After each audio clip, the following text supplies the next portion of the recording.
Python programming language lecture 3।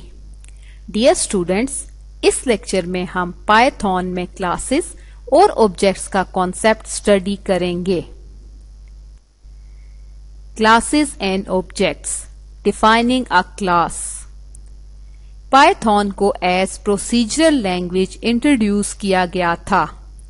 जैसा कि आप सब जानते हैं कि प्रोसीजरल लैंग्वेज वो लैंग्वेज होती है जिसमें हम ज्यादातर फंक्शंस का यूज करते हैं। पाइथन ऑब्जेक्ट ओरिएंटेड प्रोग्रामिंग को भी सपोर्ट करती है, लेकिन क्लासेस की प्रोसेसिंग नॉर्मल प्रोसीजरल कोड से थोड़ा स्लो है। जावा में क्लासेस का कॉन्सेप्ट पाइथन के मुकाबले में ज्यादा अच्छा है और जावा क्लासेस की ज्यादा अच्छी इम्प्लीमेंटेशन प्रोवाइड करता है। पाइथन में क्लास डिक्लेयर करने का सिंटेक्स ये है कि क्लास कीवर्ड के साथ हम क्लास नेम मेंशन करते हैं, फिर कॉलन के बाद नेक्स्ट लाइन में क्लास वेरिएबल्स और मेथड्स को डिफाइन किया जाता है। Classes and objects, fields of a class. Class में फील्ड डिक्लेयर करने का सिंटेक्स ये है कि हम फील्ड नेम असाइन वैल्यू लिखते हैं। फॉर एग्जाम्पल, अगर हम एक पॉइंट की क्लास बना रहे हों तो हम सबसे पहले पॉइंट क्लास को डिफाइन करेंगे, फिर उसकी फील्ड्स को डिफाइन करेंगे और फिर मेथड्स को। फिर क्लास के कोड ब्लॉक से बाहर हम क्लास का ऑब्जेक्ट क्रिएट करेंगे, फिर with the help of object उसकी फील्ड्स को एक्सेस करेंगे और उनको वैल्यूज असाइन करेंगे, और मेथड्स को भी हम ऑब्जेक्ट के थ्रू ही एक्सेस कर सकते हैं। क्लास के कॉन्सेप्ट को अंडरस्टैंड करने के लिए हम एक छोटी सी एग्जाम्पल देखेंगे। सबसे पहले आप ई ड्राइव में class.py के नाम से एक फाइल क्रिएट करें। अब आप उस फाइल को ओपन करें।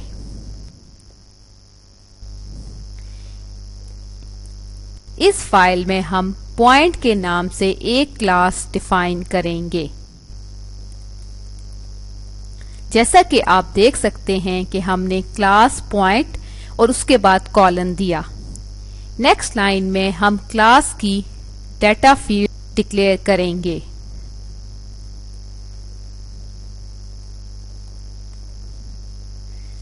जैसा कि आप देख सकते हैं कि इस क्लास की दो डेटा फील्ड्स हैं, x एंड y, जिनको हमने 0 वैल्यू असाइन की। अब हम एक डिस्प्ले का फंक्शन लिखेंगे।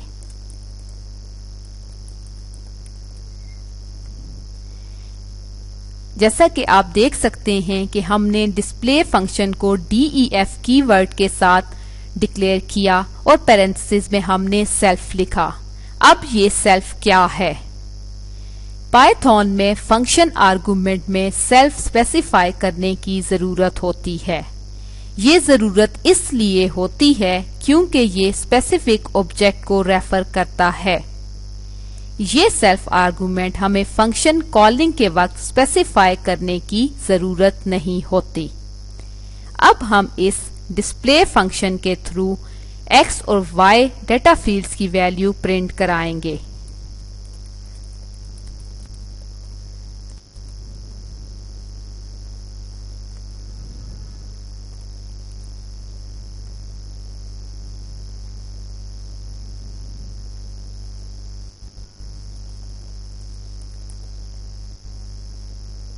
जैसा कि आप देख सकते हैं कि हमने x की वैल्यू self.x के थ्रू एक्सेस की। नेक्स्ट लाइन में हम y डेटा फील्ड की वैल्यू प्रिंट कराएंगे।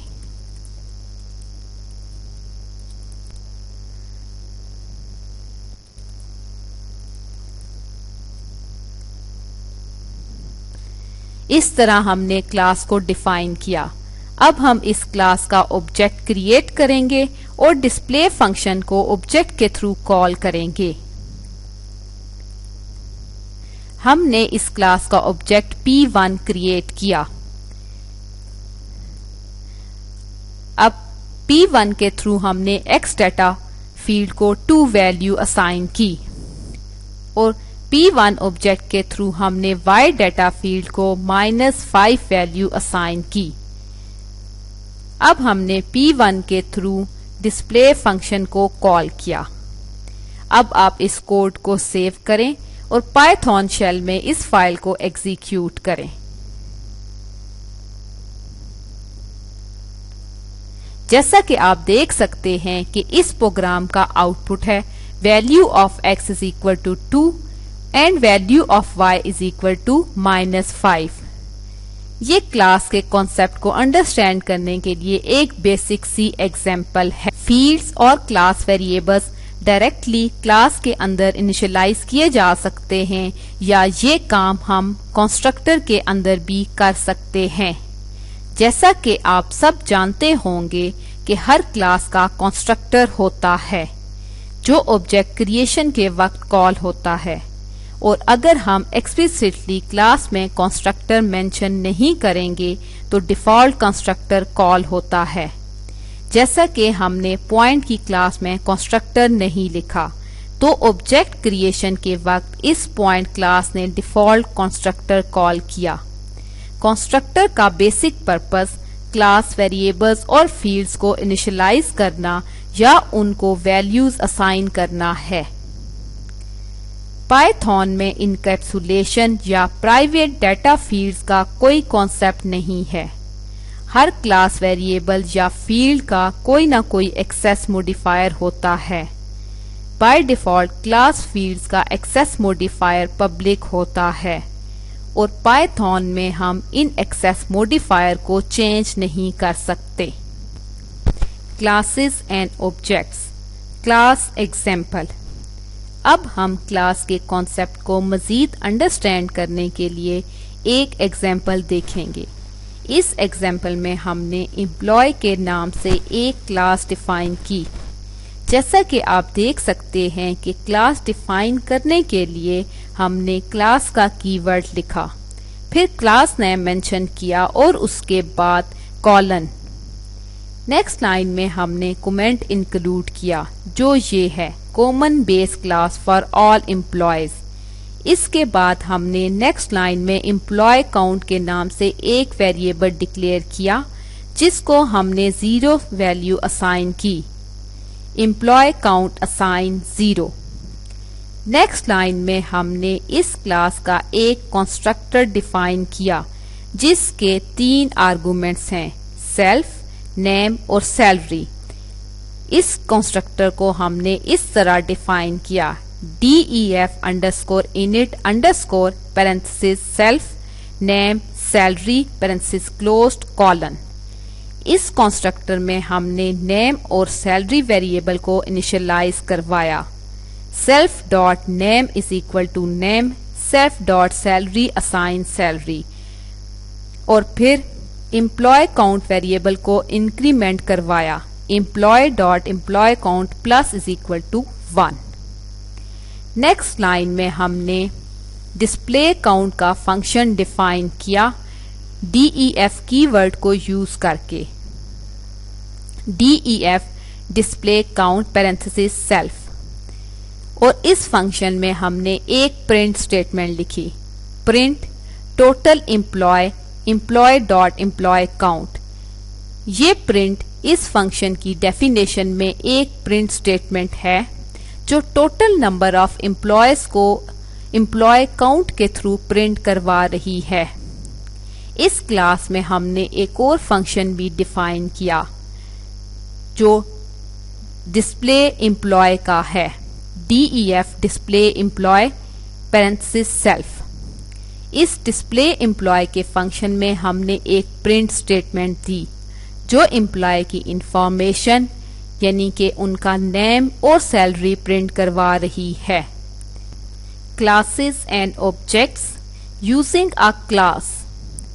पाइथन में एक क्लास के अंदर दूसरी क्लास को यूज कर सकते हैं और इस फंक्शनैलिटी को अचीव करने के लिए हम इंपोर्ट कीवर्ड यूज करते हैं।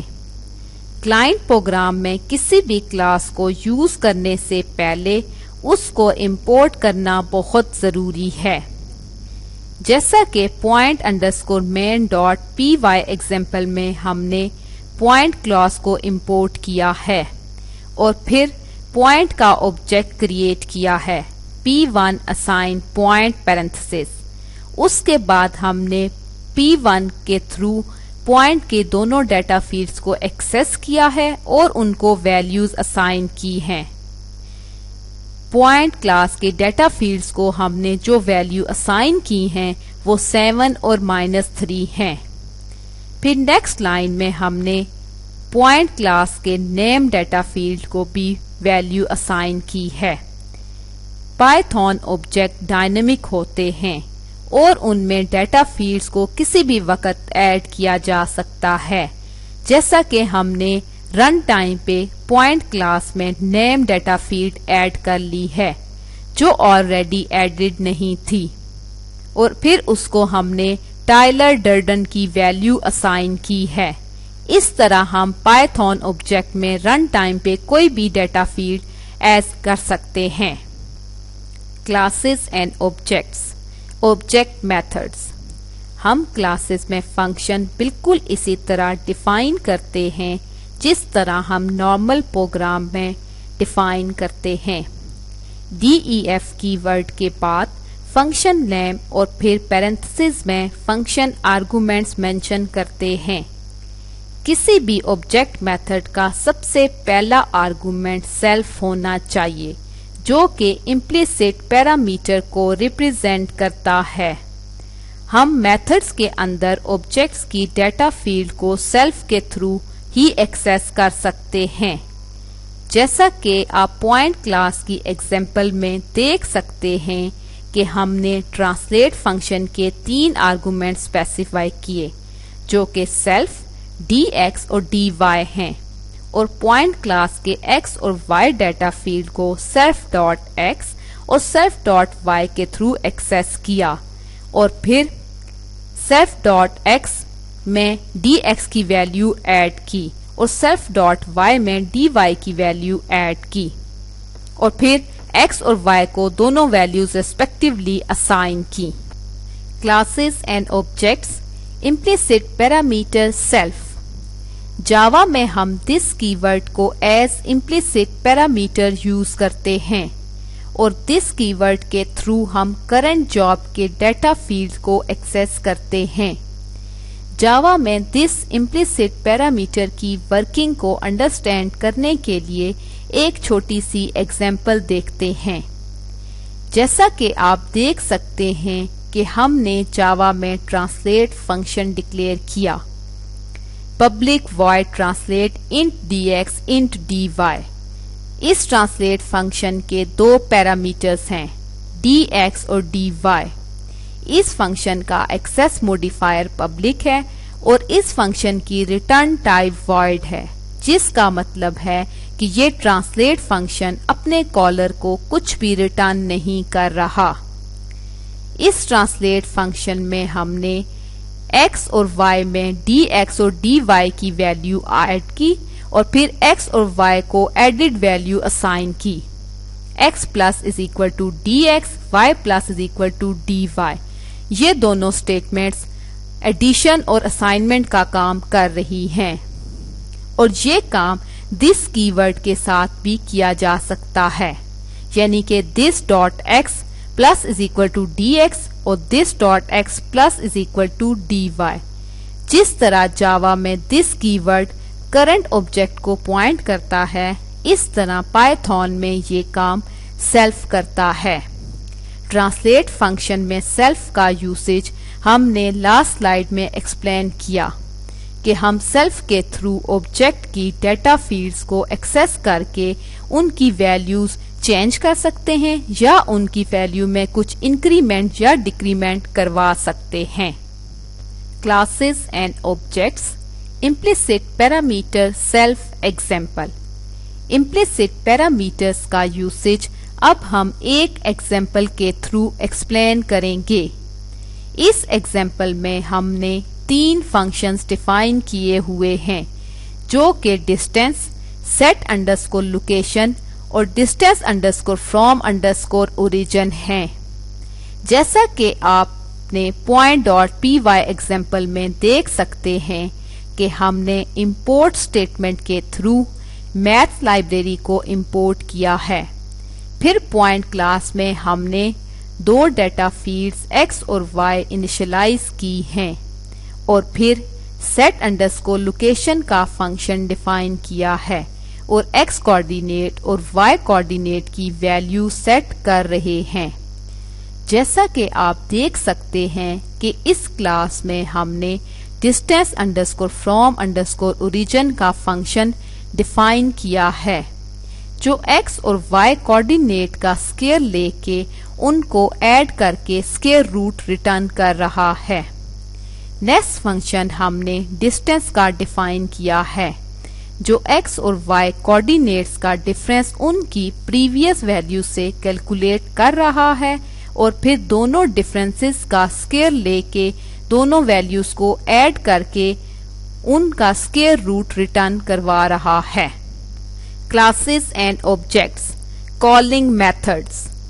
हम किसी भी ऑब्जेक्ट के मेथड्स को दो डिफरेंट तरीकों से कॉल कर सकते हैं और सेल्फ की वैल्यू इम्प्लिसिट या एक्सप्लिसिट पैरामीटर में से कोई भी हो सकती है। क्लास के मेथड्स को जिन दो डिफरेंट तरीकों से हम कॉल कर सकते हैं उनमें से एक ये है ऑब्जेक्ट डॉट मेथड पैरामीटर्स और दूसरा ये है क्लास डॉट मेथड्स पैरामीटर्स, यानी कि हम क्लास के मेथड्स को थ्रू डिफरेंट ऑब्जेक्ट रेफरेंस और थ्रू क्लास रेफरेंस दोनों तरीकों से कॉल कर सकते हैं। जैसा कि आप एग्जाम्पल में देख सकते हैं कि P ऑब्जेक्ट को हमने x और y की 3 और -4 वैल्यू के साथ क्रिएट किया। फिर नेक्स्ट लाइन में हम ट्रांसलेट फंक्शन को इस P ऑब्जेक्ट के थ्रू कॉल कर रहे हैं और इससे नेक्स्ट लाइन में हम ट्रांसलेट फंक्शन को क्लास नेम के साथ कॉल कर रहे हैं। इस तरह इन दो डिफरेंट वे से क्लास मेथड की कॉलिंग पॉसिबल है। Classes and objects constructors. Python में हम कंस्ट्रक्टर फंक्शन की तरह डिफाइन करते हैं, बस कंस्ट्रक्टर का नाम हमें _init अंडरस्कोर से स्पेसिफाई करना पड़ता है और कंस्ट्रक्टर की पैरेंथेसिस में पहले आर्गुमेंट सेल्फ देना होता है। उसके बाद बाकी क्लास की फील्ड्स मेंशन करना होती हैं। जैसा कि आप क्लास पॉइंट की एग्जाम्पल में देख सकते हैं कि हमने कंस्ट्रक्टर का नाम _init_ रखा है और फंक्शन पैरेंथेसिस में पहला आर्गुमेंट सेल्फ रखा है और फिर क्लास की दोनों डाटा फील्ड स्पेसिफाई की हैं जो कि x और y हैं। इस कंस्ट्रक्टर की डेफिनेशन में हमने x कोऑर्डिनेट्स और y कोऑर्डिनेट्स को वैल्यू असाइन की हैं और क्लास के x और y कोऑर्डिनेट को थ्रू सेल्फ एक्सेस किया है। Classes and objects toString and _str_। Python में किसी भी ऑब्जेक्ट की डाटा फील्ड्स को स्ट्रिंग में कन्वर्ट करने के लिए _str_ का मेथड यूज करते हैं। ये मेथड बिल्कुल ऐसा ही है जैसे हम जावा में toString का मेथड यूज करते हैं। ये _str_ मेथड हमें स्ट्रिंग रिटर्न करता है और ये ऑटोमेटिकली इन्वोक होता है जब हम ऑब्जेक्ट को प्रिंट करवाने के लिए प्रिंट स्टेटमेंट लिखते हैं या हम str फंक्शन के थ्रू ऑब्जेक्ट को प्रिंट करवाते हैं। पॉइंट ऑब्जेक्ट के लिए _str_ मेथड लिखने का सिंटेक्स ये है कि हमने डिफाइन फंक्शन के थ्रू _str_ का फंक्शन डिफाइन किया है और फिर उसमें एक ही आर्गुमेंट दिया है जो कि सेल्फ है। नेक्स्ट स्टेटमेंट में हमने x डाटा फील्ड को स्ट्रिंग में कन्वर्ट किया है और str का फंक्शन यूज किया है और y डाटा फील्ड को स्ट्रिंग में कन्वर्ट करने के लिए भी str का फंक्शन यूज किया है। इन दोनों डाटा फील्ड्स को हम सेल्फ के साथ डॉट ऑपरेटर यूज करके एक्सेस कर रहे हैं। Classes and objects complete point class. अब हम कंप्लीट पॉइंट क्लास को इस एग्जाम्पल में एक्सप्लेन करेंगे। इस पॉइंट क्लास में हमने सबसे पहले मैथ लाइब्रेरी के सारे फंक्शन को इंपोर्ट किया है थ्रू इंपोर्ट स्टेटमेंट। फिर क्लास पॉइंट के अंदर हमने सबसे पहले कंस्ट्रक्टर डिफाइन किया है। पहला फंक्शन जो हमने पॉइंट क्लास में डिफाइन किया है वो डिस्टेंस फ्रॉम ओरिजिन का है, और ये फंक्शन बेसिकली दोनों कोऑर्डिनेट्स की वैल्यूज का स्क्वायर लेके उनको ऐड करता है और फिर उनका स्क्वायर रूट लेता है। दूसरा फंक्शन जो हमने पॉइंट क्लास में डिफाइन किया है वो डिस्टेंस का है। ये फंक्शन बेसिकली दोनों कोऑर्डिनेट्स की वैल्यूज को उनकी प्रीवियस वैल्यूज से डिफरेंस लेता है और फिर उस डिफरेंस को जिनका हम dx और dy वेरिएबल में स्टोर करवा रहे हैं, dx और d वैल्यूज का स्क्वायर लेके हमने उनको ऐड किया है और फिर उसका स्क्वायर रूट लिया है। तीसरा फंक्शन जो हमने पॉइंट क्लास में डिफाइन किया है वो ट्रांसलेट का है। ये x और y कोऑर्डिनेट्स को dx और dy की वैल्यूज असाइन करता है जो कि हमने आर्गुमेंट्स में मेंशन की हुई हैं। पॉइंट क्लास के ऑब्जेक्ट की डेटा फील्ड्स को स्ट्रिंग में कन्वर्ट करने के लिए हमने _str_ का फंक्शन डिफाइन किया है जो x और y कोऑर्डिनेट्स की वैल्यूज को str में कन्वर्ट करता है और फिर उसको कॉन्केटिनेट करके रिटर्न करता है। Classes and objects, operators overloading. Python में ऑपरेटर ओवरलोडिंग इस तरह से पॉसिबल है कि हम फंक्शंस डिफाइन करते हैं। इस तरह बिल्ट इन ऑपरेटर्स को हम क्लास में यूज कर सकते हैं।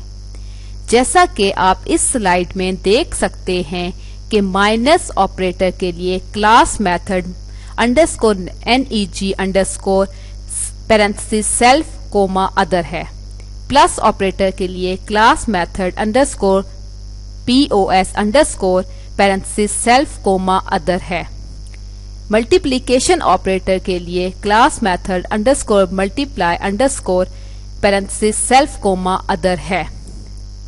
इसी तरह से इज इक्वल टू ऑपरेटर के लिए class method _eq_ parenthesis self comma other है। नॉट इक्वल टू के लिए class method _ne_ parenthesis self comma other है।